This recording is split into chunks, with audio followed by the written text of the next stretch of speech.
Baiklah, izin untuk memperkenalkan diri, kami dari kelompok 2A.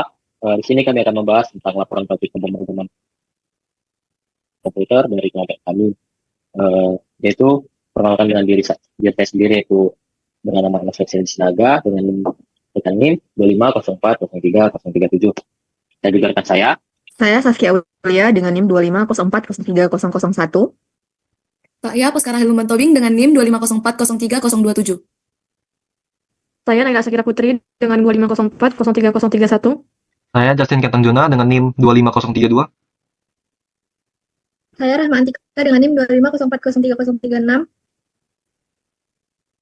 baik, sekian perkenalan dari kelompok kami. Dan juga kami di materi ini kami membawa pembahasan tentang 3 modul. Yaitu yang modul pertama itu database management, yang kedua itu ada fundamental of Java programming, yang ketiga itu ada Python for data science.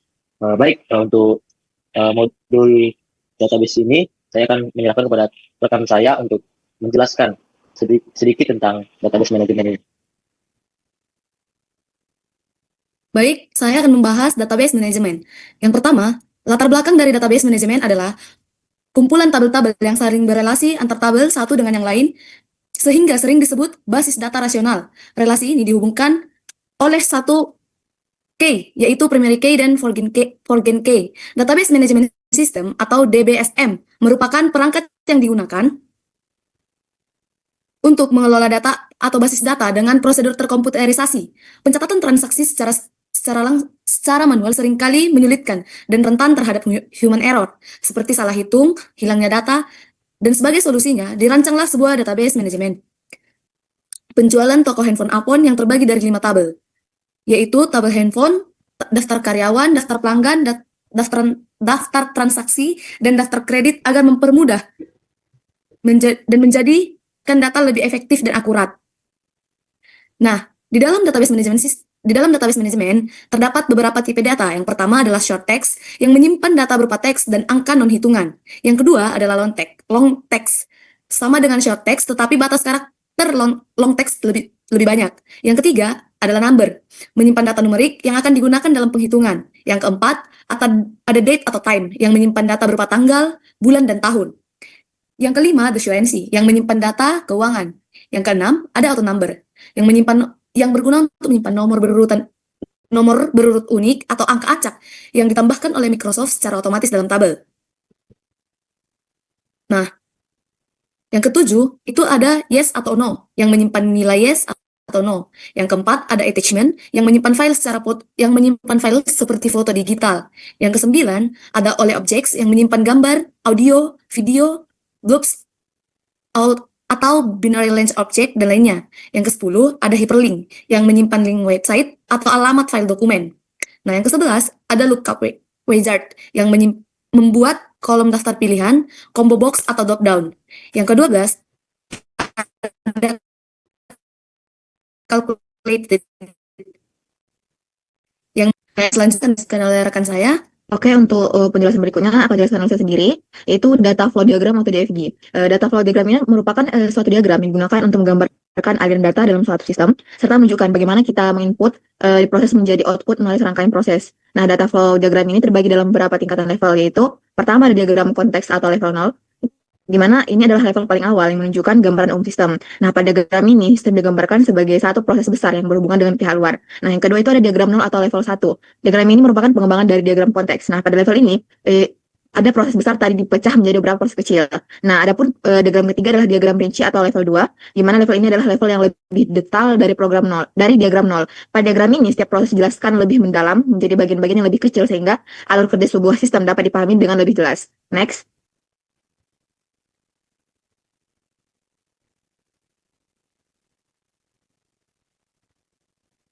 Nah, selanjutnya ada Entity Relationship Diagram atau IRD. itu adalah representasi grafis yang bantu dalam proses pembuatan database dengan menghubungkan data yang satu dengan data yang lainnya, di mana berfungsi sebagai alat pendukung dalam pembuatan database dan juga menunjukkan bagaimana cara kita database yang akan dirancang. Nah, dalam RD ini terdapat 3 elemen utama. Yang pertama ada entitas, atribut, dan relasi. Entitas itu adalah merujuk pada objek, individu, lokasi, ataupun peristiwa yang informasinya ingin disimpan atau jadikan data. Nah, simbol yang digunakan itu berbentuk persegi panjang. Yang kedua itu ada atribut. Atribut ini berupa informasi atau ciri-ciri yang dimiliki oleh suatu entitas.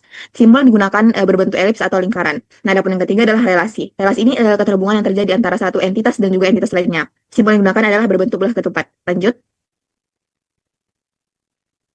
Nah, adapun komponen utamanya adalah pertama ada tabel, query, form, report, dan makro. Tabel itu adalah untuk menyimpan sekumpulan data yang kemudian dimasukkan ke database. Yang kedua ada query, itu dilakukan untuk memanipulasi data pada database serta memberikan tampilannya di tampilan form atau report. Nah, ada beberapa fungsi yang diperoleh apabila menggunakan query adalah dapat dilakukan pengurutan, perhitungan, pengelompokan, dan juga memberikan filter dan juga melakukan penggabungan. Yang ketiga ada form. Form ini digunakan saat kita melakukan proses pengaturan pada saat memasukkan data. Nah, saat memberikan tampilan data, memeriksa data, serta melakukan pembaruan pada data.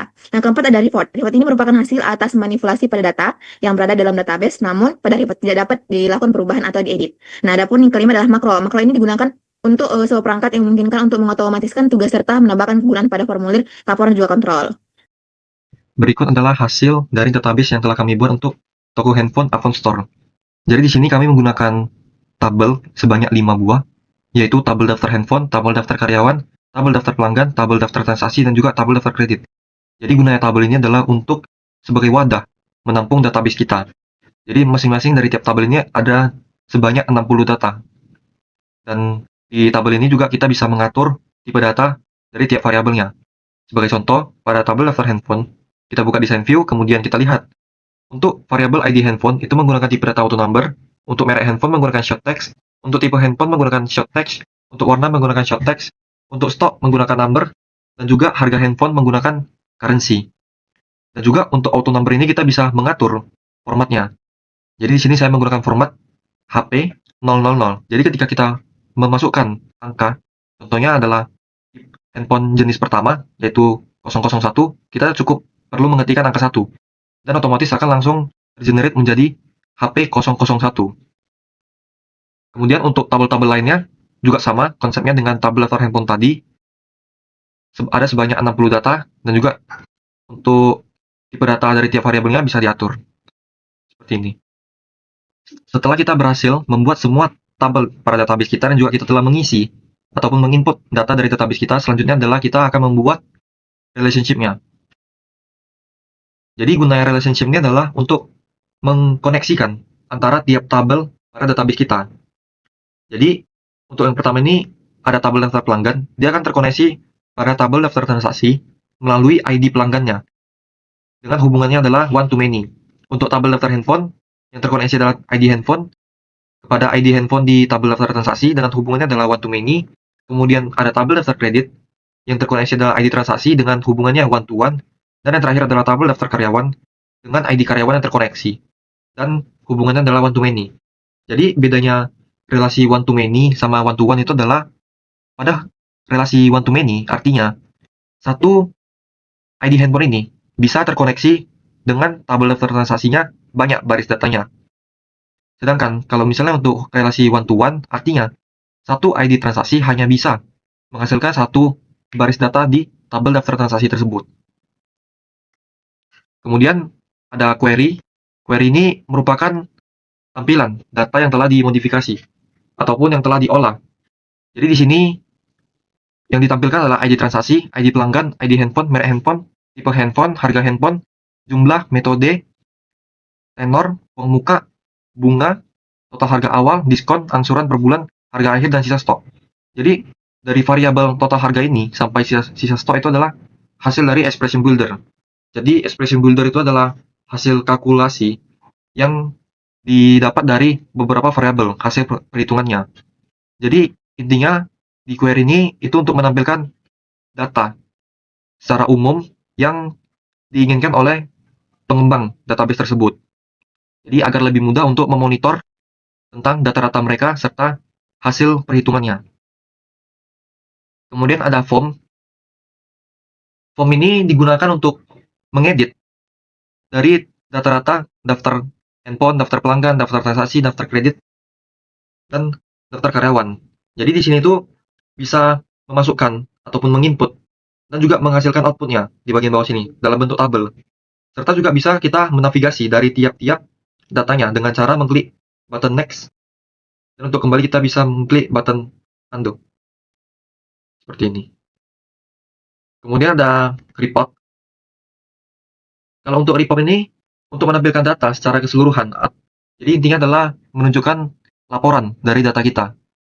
Jadi bedanya dengan form tadi, kalau form tadi itu masih bisa diedit, namun untuk report ini tidak bisa diedit sama sekali. Jadi betul-betul pure untuk menunjukkan laporan dari hasil database kita. Kemudian ada makro.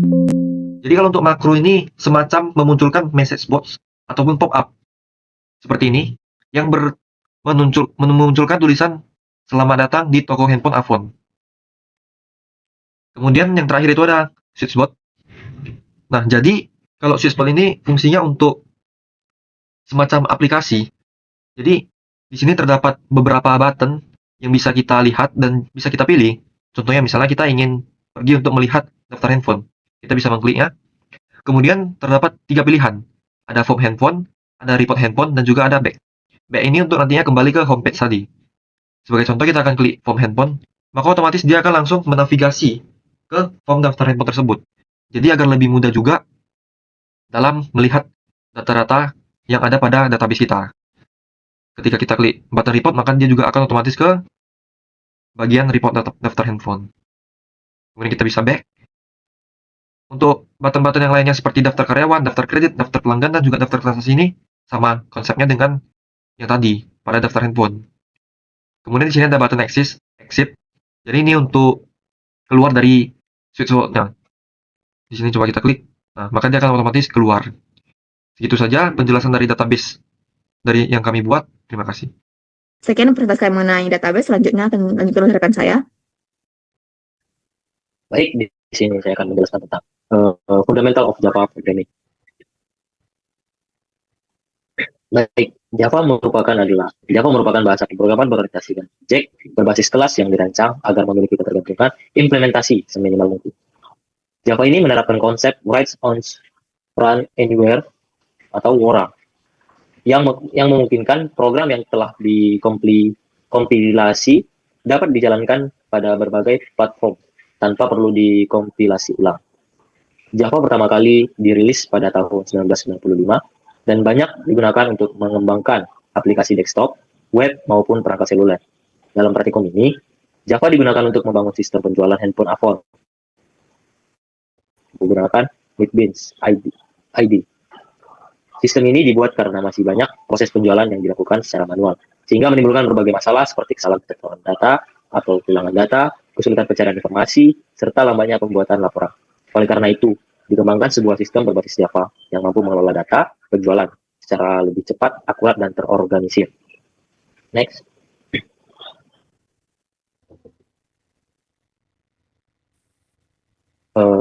Di sini juga sejarah tentang Java. Java ini awalnya dikembangkan dengan nama OAK sebelum akhirnya berganti menjadi Java karena alasan hak cipta. Bahasa pemrograman ini dibuat untuk mengatasi keterbatasan kompatibilitas perangkat lunak pada berbagai platform. Karakteristik utama Java meliputi sederhana, berorientasi objek, aman, tangguh, portable, multi-thread, dan memiliki performa yang baik. Java juga mendukung pengelolaan memori secara otomatis melalui mekanisme garbage collection, sehingga programmer tidak perlu mengatur penggunaan memori secara manual. Selain itu, Java memiliki pustaka standar yang sangat lengkap sehingga memudahkan pengembang dalam membangun berbagai jenis aplikasi. Karakteristik tersebut menjadikan Java sebagai salah satu bahasa pemrograman yang tetap relevan dan banyak digunakan hingga saat ini. Next. Object Oriented Programming atau OOP. Salah satu keunggulan utama Java adalah penerapan konsep OOP ini atau Object Oriented Programming. Paradigma ini memungkinkan program disusun berdasarkan objek yang memiliki data dan perilaku tertentu. Konsep OOP ini terdiri dari 4 pilar utama, yaitu yang pertama ada encapsulation, yang kedua itu inheritance, yang ketiga itu polymorphism, yang keempat itu ada abstraction. Encapsulation itu digunakan untuk melindungi data agar tidak dapat diakses secara langsung dari luar kelas. Yang kedua itu ada inheritance, memungkinkan pewarisan atribut dan metode dari suatu kelas ke kelas lain, sehingga mengurangi pengulangan kode. Yang ketiga itu ada polymorphism, itu untuk memungkinkan satu metode digunakan dalam berbagai bentuk implementasi. Sementara itu untuk yang abstraction, itu digunakan untuk menyederhanakan sistem dengan hanya menampilkan informasi yang diperlukan.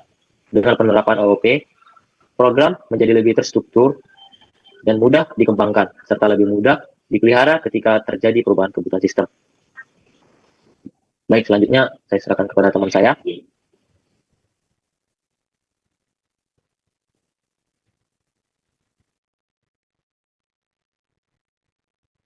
Next slide. Baik, selanjutnya di sini saya akan menjelaskan tentang kelas, objek, dan juga method. Jadi kelas ini merupakan cetak biru yang biasanya itu digunakan untuk membuat objek. Di dalam kelas ini sendiri terdapat atribut yang berfungsi untuk menyimpan data, sedangkan method ini yang berfungsi untuk menjalankan suatu proses ataupun tindakan. Objek ini merupakan hasil instansasi dari sebuah kelas yang memiliki nilai atribut tertentu. Sebagai contohnya, kelas mahasiswa dapat memiliki atribut nama dan juga NIM, serta metodenya itu belajar dan juga mengerjakan tugas. Dari kelas tersebut, dapat dibuat banyak objek mahasiswa dengan data yang berbeda-beda. Penggunaan kelas dan juga objek memungkinkan pengembang memodelkan berbagai permasalahan dunia nyata ke dalam bentuk program komputer. Selain itu, konsep ini membuat kode program lebih modular dan mempermudah proses pengembangan aplikasi yang berukuran besar. Next. Selanjutnya ada interface, package, dan juga inheritance. Dalam Java, interface itu digunakan sebagai kontrak yang berisi deklarasi metode yang harus diimplementasikan oleh kelas yang menggunakannya. Interface sendiri membantu meningkatkan fleksibilitas program dan mendukung konsep polymorphism. Selain interface, Java juga menyediakan package yang berfungsi untuk mengelompokkan kelas berdasarkan fungsi tertentu, sehingga struktur program menjadi lebih terorganisir dan juga terstruktur. Sementara itu, inheritance merupakan mekanisme pewarisan yang memungkinkan sebuah kelas untuk memperoleh atribut dan metode dari kelas induknya. Sebagai contoh, pada kelas induknya misalnya adalah kendaraan dengan atributnya adalah merek dan juga kecepatan. Maka di kelas turunannya itu akan mewarisi semua atribut dan metode dari kelas kendaraan tersebut. Nah, ketiga konsep ini berperan penting dalam pembangunan aplikasi yang kompleks, karena dapat meningkatkan efisiensi kode, mempermudah pemeliharaan program, dan juga mengurangi redundansi dalam penulisan kode. Next. Selanjutnya ada Command Line Interface atau CLI. Jadi ini merupakan antarmuka berbasis teks yang memungkinkan pengguna untuk berinteraksi dengan sistem melalui perintah tertentu. Dalam Java, CLI digunakan untuk melakukan proses kompilasi dan eksekusi program menggunakan perintah seperti Java dan Java. Meskipun tampak sederhana, namun CLI ini memberikan kontrol yang lebih besar kepada programmer dalam menjalankan program dan juga melakukan pengujian sistem. CLI juga seringkali digunakan dalam proses administrasi server dan otomatisasi tugas tertentu. Pemahaman terhadap penggunaan CLI penting bagi mahasiswa karena memberikan pemahaman mendalam mengenai cara kerja program Java sebelum dijalankan dalam lingkungan grafis. Next.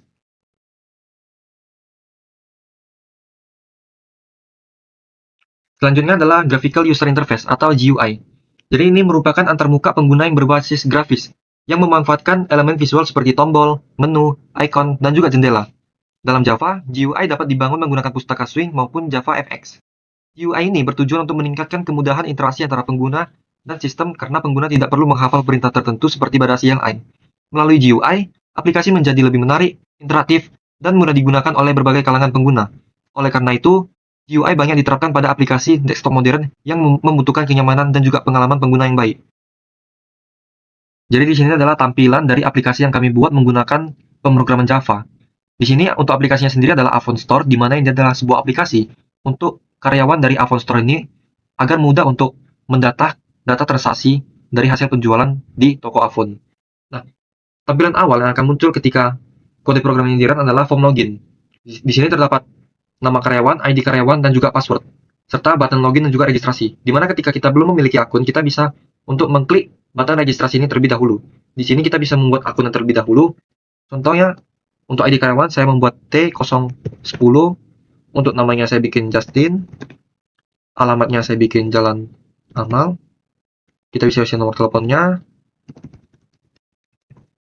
Dan juga passwordnya. Nah, ketika kita klik daftar, maka otomatis data tersebut akan masuk ke database yang ada di Supabase kita. Seperti ini. Nah, untuk data tadi, untuk ID karyawan T010 atas nama Justin sudah masuk ke database kita. Yang nantinya ini bakalan terhubung kepada form login. Coba saya masukkan kembali, Justin, ID karyawan T10, passwordnya 1, 2, 3. Nah, otomatis dia akan langsung terkonek dengan database yang kita miliki. Setelah berhasil untuk login, maka otomatis dia akan masuk ke form dashboard. Di sini semacam dashboard utama yang menampilkan beberapa menu seperti untuk data handphone, laporan penjualan, data pelanggan, dan juga data transaksi. Serta di sini ada informasi singkat tentang total handphone yang dimiliki oleh iPhone Store. Serta di sini juga terdapat tabel transaksi terbaru. Jadi ketika nanti ada transaksi terbaru yang masuk, itu otomatis akan muncul di sini. Semacam review singkat. Di sini coba saya masuk untuk form data handphone terlebih dahulu. Nah, di sini tuh fungsinya untuk si karyawan menginput data handphonenya. Di sini saya coba untuk menginput data yang terlebih dahulu.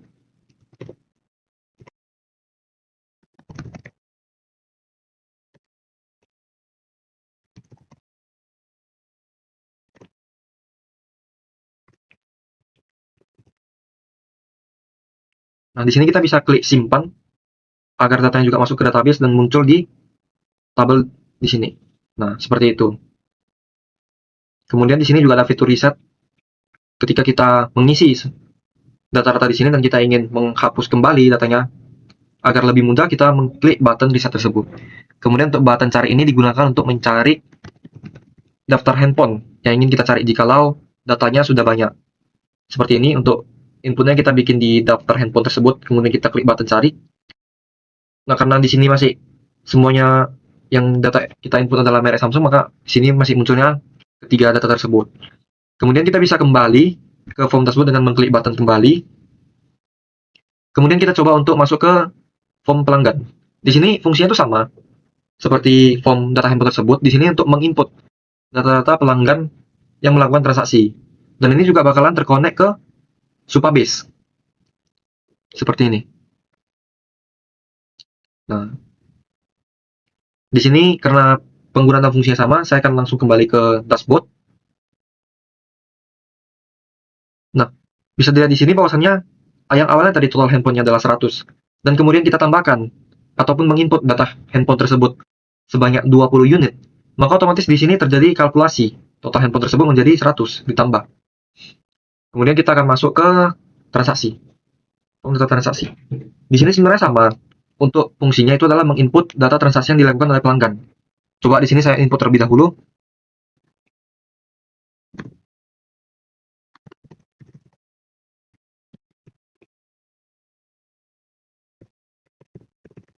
Nah, di sini ketika kita menaikkan ataupun menurunkan dari spinnernya ini, maka harganya otomatis akan ikut berubah. Seperti tadi kita buat 1 jumlahnya, maka harganya adalah 5 juta. Dan ketika 2 unitnya akan menjadi 10 juta. Kemudian di sini ada combo box untuk metode pembayaran, yaitu tersedia tunai ataupun kredit. Kita coba di sini untuk tunai. Kita bikin jumlah 1. Kemudian kita bisa klik proses.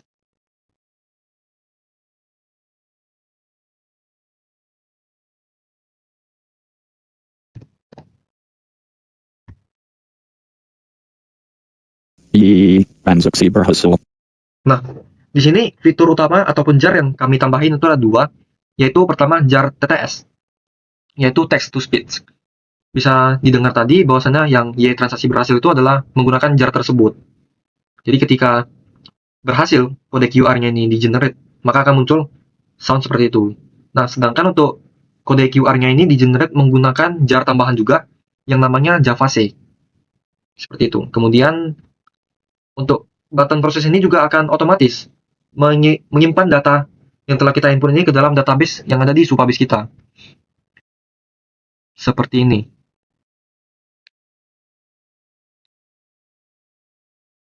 Kemudian kita bisa kembali untuk ke form dashboard.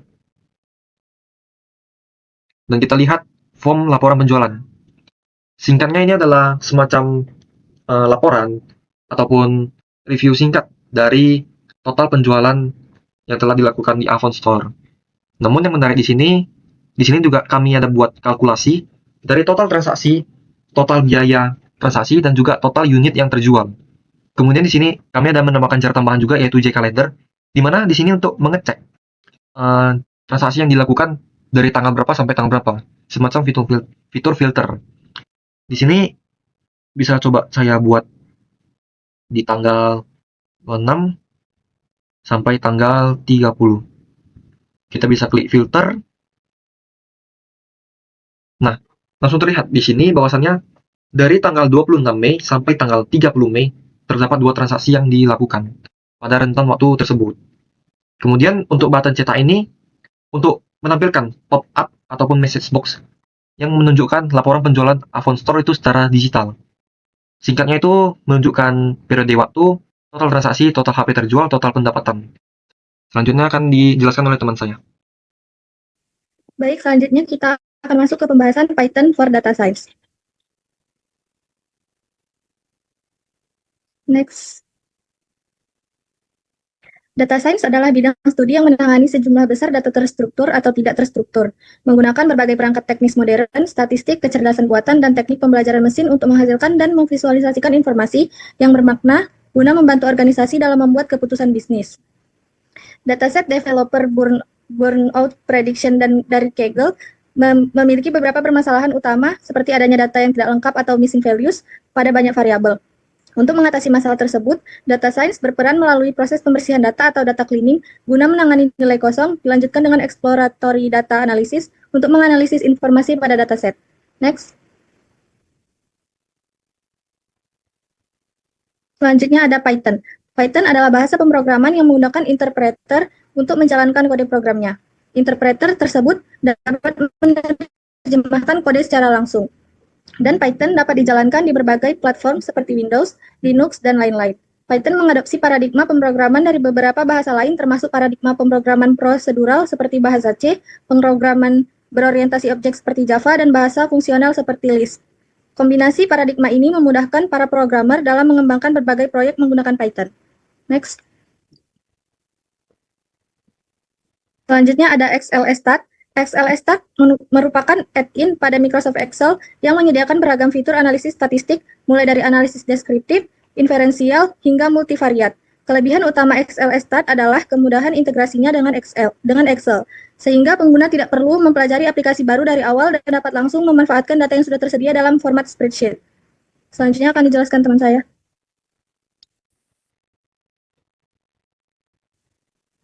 Baik, pada slide ini saya akan menjelaskan beberapa library Python yang sering digunakan dalam data science. Nah, yang pertama itu ada Pandas, yang berfungsi untuk memanipulasi, menganalisis, dan juga membersihkan data. Yang kedua ada NumPy, yang digunakan untuk operasi numerik dan perhitungan matematika yang lebih cepat dan efisien. Yang ketiga ada Seaborn, yaitu library visualisasi data statistik yang dibangun di atas Matplotlib sehingga grafik yang dihasilkan lebih menarik dan informatif.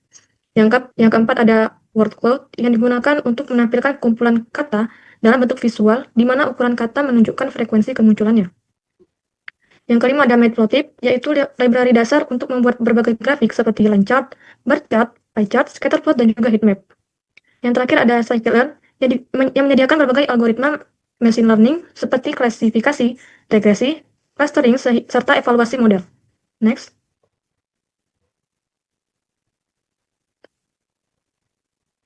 Selanjutnya, data science. Data science adalah bidang ilmu yang menggabungkan statistika, matematika, pemrograman, dan kecerdasan buatan untuk mengolah data menjadi informasi yang bermanfaat. Nah, tujuan utama data science bukan hanya mengumpulkan data, tetapi juga menemukan pola, memperoleh wawasan, serta membantu pengambilan keputusan berdasarkan data yang tersedia. Saat ini, data science banyak digunakan dalam berbagai bidang seperti bisnis, kesehatan, pendidikan, industri, dan juga teknologi. Next.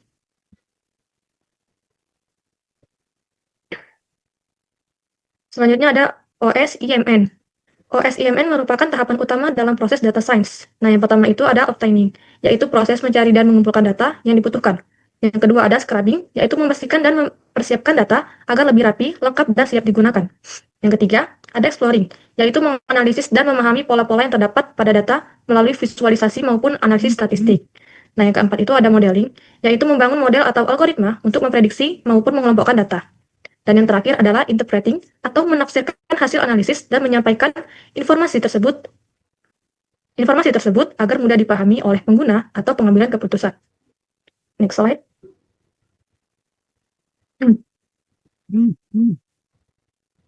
Nah, selanjutnya ada machine learning. Machine learning merupakan cabang dari kecerdasan buatan yang memungkinkan komputer belajar dari data dan pengalaman tanpa harus diprogram secara rinci untuk setiap tugasnya. Melalui machine learning, sistem dapat mengenali pola, membuat prediksi, dan meningkatkan kinerja secara otomatis berdasarkan data yang diberikan. Nah, contoh penerapan machine learning dapat ditemukan pada rekomendasi film di platform, streaming, pengenalan wajah, deteksi spam email, serta prediksi penjualan dalam dunia bisnis. Nah, dari pembahasan ini dapat disimpulkan bahwa Python memiliki berbagai library yang mendukung proses data science. Dalam data science terdapat tahapan OSIMN yang membantu mengolah data secara sistematis, dan hasil pengolahan data tersebut dapat dimanfaatkan dalam machine learning untuk menghasilkan prediksi maupun pengambilan keputusan yang lebih baik. Sekian, terima kasih. Selanjutnya saya akan menjelaskan untuk analisis data menggunakan software Jupyter Notebook. Jadi setelah kita mendapatkan dataset dan kita download dari Kaggle, itu kita bisa langsung mengimport data tersebut masih dalam bentuk Excel ke dalam Jupyter Notebook yang dibuat dalam satu folder. Kemudian kita bisa buat notebook baru dan kita lakukan import library seperti NumPy, Pandas, Matplotlib, Seaborn, Wordcloud, dan juga Scikit-learn yang akan digunakan nantinya. Nah, setelah kita berhasil untuk mengimport library-nya, maka kita akan memanggil dataset yang telah kita masukkan ke dalam folder tersebut. Dapat dilihat seperti ini tampilan awalnya, dan juga terlihat bahwasannya masih ada data yang kosong. Jadi kita melakukan exploratory data analysis, di mana kita bisa mengecek ada berapa jumlah data kosong yang kita punya, kemudian bisa kita bersihkan. Setelah kita bersihkan, bisa kita cek kembali apakah masih ada data yang kosong. Kemudian kita juga bisa mengecek tipe data pada tiap variabel dataset tersebut. Bisa juga untuk mengecek nilai statistik dari setiap variabelnya, mengecek jumlah data duplikat. Nah, setelah semua selesai di bagian exploratory data analysis, selanjutnya kita bisa juga melakukan exploratory data analysis lanjutan. Seperti pada dataset saya itu diperlukan untuk menambahkan kolom kategori. Jadi di sini saya mengetikkan kode program untuk menambahkan kolom kategori berdasarkan umur. Di sini saya menggunakan kode seperti ini. Untuk kondisinya ini untuk mengklasifikasikan di umur berapa kelompok-kelompoknya. Untuk pilihannya ini berdasarkan dari umur ini. Kemudian yang kode program ini untuk menyesuaikan jikalau umur pada dataset ini sesuai dengan pilihan yang tersedia di sini. Ini tuh berurutan dengan urutan yang ada di bagian kondisi. Kemudian untuk di fpom ini untuk menampilkan kolom kategorinya dan kepala tabelnya itu yaitu kategori. Kemudian untuk di FTT insert ini gunanya itu untuk mengubah urutan dari kolom kategorinya. Awalnya ketika kita menambahkan kolom kategori ini dia akan berada di paling akhir dari tabel tersebut. Namun di sini saya ketikkan kode program 1. Jadi kan indeks itu dimulai dari 0 ya. Jadi di sini 0, di sini 1. Jadi kolom kategorinya akan muncul di sebelah edge agar lebih mudah untuk dilihat kategorinya. Kemudian untuk display ini untuk menampilkan kolom kategori dan semua datanya. Setelah itu kita bisa langsung mengetikkan kode program untuk heatmap. Seperti ini. Nah, dari heatmap ini sendiri kita bisa melihat korelasi dari tiap-tiap variabel independen dan juga dependent. Seberapa kuat hubungannya. Di sini dapat dilihat bahwasannya hubungan antara stress level dan juga daily work hours itu yang paling besar, disusul oleh screen time. Nah, gunanya heatmap ini adalah kita bisa melihat hubungan dari setiap variabelnya. Jadi kita lebih mudah untuk menentukan variabel mana yang lebih cocok untuk kita membuat visualisasinya nanti. Setelah itu kita langsung mengetikkan kode program untuk mengelompokkan data yang akan kita gunakan untuk visualisasi line chart. Di sini yang saya gunakan adalah sleep hours dan juga stress levelnya. Jadi variabel Y-nya itu adalah stress level, untuk variabel X-nya itu sleep hours. Di sini saya kelompokkan datanya agar lebih mudah dan juga saya urutkan datanya. Di sini ada visualisasi line chart-nya. Dapat dilihat di sini bahwasannya hubungannya itu negatif. Di mana ketika nilai sleep hours-nya itu menurun, di mana ketika nilai sleep hours-nya meningkat, maka nilai dari stress level-nya ini akan menurun. Kemudian kita akan lanjutkan ke visualisasi scatter plot. Di mana di sini untuk variabel X-nya yang saya gunakan adalah daily work hours dan variabelnya tetap stress level. Bisa dilihat di sini hasil visualisasinya menunjukkan hubungan positif. Di mana ketika nilai daily work hours-nya meningkat, maka nilai stress level-nya juga akan meningkat. Selanjutnya, saya akan membuat nilai linear regression-nya. Di sini saya mengimport dulu rumus-rumus atau function linear regression seperti ini. Kemudian di sini ada kode program untuk mengubah tipe data dari NumPy menjadi tipe data float agar lebih mudah untuk dibaca untuk visualisasi linear regression. Kemudian kita harus mencari dulu nilai jangkauannya, di mana nilai jangkauannya itu adalah range sama dengan nilai maksimum dikurangi nilai minimum. Kemudian kita cari nilai parameter W dan juga parameter B. Nantinya itu akan dibandingkan dengan di Excel stat. Kemudian di sini ada kode program untuk nilai linear regression-nya. Seperti ini. Kemudian kita juga harus menghitung nilai dari cost function-nya ataupun nilai error-nya. Kemudian kita ketikkan kode program untuk memunculkan visualisasi linear regression. Beginilah hasil visualisasi linear regression-nya. Dapat dilihat di sini sama seperti scatter plot tadi. Di sini dapat terlihat bahwasannya hubungannya adalah hubungan positif. Kemudian untuk visualisasi selanjutnya itu adalah bar chart, di mana yang kita gunakan itu adalah variabel X-nya itu caffeine intake dan juga variabelnya adalah stress level. Dan juga ini data yang itu kita kelompokkan terlebih dahulu agar lebih mudah pada saat visualisasi. Berikut adalah hasil visualisasi dari bar chart-nya. Dapat terlihat di sini bahwasannya nilainya juga itu hubungan positif, di mana ketika nilai caffeine intake ketika nilai caffeine intake-nya itu meningkat, maka nilai stress level-nya itu juga akan meningkat. Untuk terakhir itu adalah visualisasi dari pie chart, di mana untuk variabel X yang digunakan itu adalah kategori yang berdasarkan pada umur, dan variabelnya Y-nya itu adalah stress level. Di sini cuma ada dua kategori, yaitu adult dan juga young.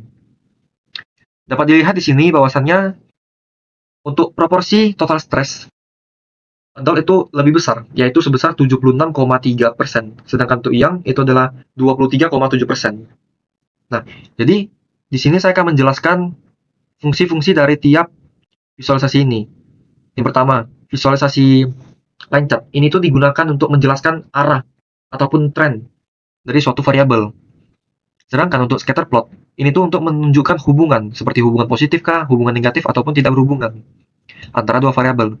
Kemudian, sedangkan untuk bar chart ini digunakan untuk melihat intensitas dari sebuah variabel dalam bentuk kelompok-kelompok.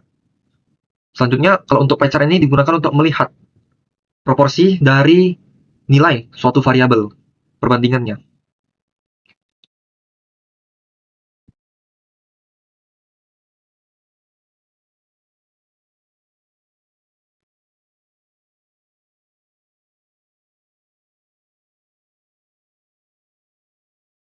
Kemudian kita juga akan membandingkan nilai dari linear regression yang dihasilkan oleh Python dan juga menggunakan Excel stat. Di sini telah saya import data yang digunakan yang sama persis dengan yang digunakan untuk visualisasi scatter plot di Python dan juga linear regression-nya, yaitu daily work hours dan juga stress level. Kemudian kita bisa menggunakan Excel stat untuk menampilkan linear regression-nya serta nilai-nilai lainnya. Di sini dapat kita lihat bahwasannya nilai MSE ataupun nilai error dari Excel stat ini tuh berjumlah 18.765. Sedangkan di Python tadi itu hasilnya adalah 9.363. Artinya nilai error di Python itu lebih kecil. Artinya nilai yang lebih akurat dari hasil linear regression itu adalah menggunakan Python dibandingkan dengan Excel stat-nya. Nah, di hasil parameter dari W dan B-nya juga bisa kita lihat di sini bahwasannya itu sama dengan hasil yang dari Python. Cuman untuk hasil yang di Excel stat itu adalah hasil yang telah dibulatkan hasilnya. Sedangkan untuk yang di Python ini masih dalam berbentuk nilai yang sangat detail. Dapat dilihat juga di sini ada nilai prediksinya yang dihasilkan oleh Excel stat. Serta di Excel stat ini juga kita bisa mendapatkan visualisasi scatter plot-nya beserta linear regression-nya. Nah, di sini dapat dilihat bahwasannya hubungan antara daily hours dengan stress level itu ada pada nilai R sama dengan 0,235 untuk hubungannya. Baik, berarti sudah pembahasan tentang 3 modul dari kelompok 2A. Sekian pembahasan materi dari kami. Jikalau ada salah kata atau salah berbicara, kami mohon maaf. Saya tutup presentasi untuk 3 modul dari kelompok kami. Sekian, terima kasih.